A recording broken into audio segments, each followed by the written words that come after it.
Assalamualaikum warahmatullahi wabarakatuh. Saya Aisyah Lutfi Aulia dengan NIM 3421008 dari kelas Filsafat Dakwah A, Program Studi Komunikasi dan Penyiaran Islam. Pada video kali ini, saya akan menjelaskan sedikit tentang 3 bab, yaitu pengertian filsafat dakwah, kedudukan filsafat dakwah, dan peran penting filsafat dakwah. Yang pertama, pengertian filsafat dakwah. Sebelum saya menjelaskan pengertian apa itu filsafat dakwah, saya akan menjelaskan sedikit pengertian dari filsafat dan dakwah. Filsafat dari bahasa Yunani dikenal dengan istilah filosofia, dari kata philo yang artinya cinta dan sophia yang artinya kebijaksanaan. Kemudian, istilah filosofia itu diarahkan menjadi falsafah dan di Indonesia dikenal dengan istilah filsafat. Nah, filsafat merupakan suatu pemikiran yang bertujuan untuk mencapai suatu tujuan. Nah, lahirnya filsafat ini yaitu ketika orang sudah tidak percaya lagi dengan mitos dan beralih berpemikiran menggunakan logis. Sedangkan dakwah sendiri menurut bahasa memiliki arti ajakan atau panggilan.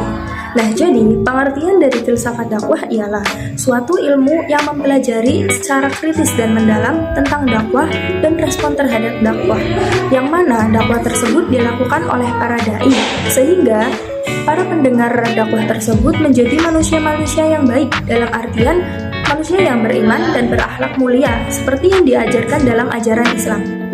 Selanjutnya kita masuk pada bab kedudukan filsafat dalam dakwah.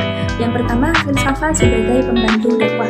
Pada poin ini, juru dakwah dapat menggunakan refleksi falsafati guna untuk menunjukkan rasionalitas agama dan kepercayaan kepada Tuhan.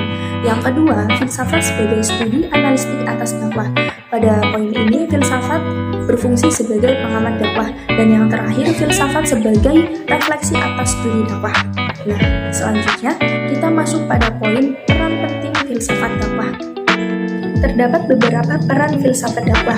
Yang pertama, memberikan landasan sekaligus menggerakkan proses dakwah Islam yang bersumber pada Al-Quran dan As-Sunnah secara projektif dan profesional. Dan yang kedua, melakukan kritik dan koreksi proses dakwah Islam sekaligus mengevaluasinya.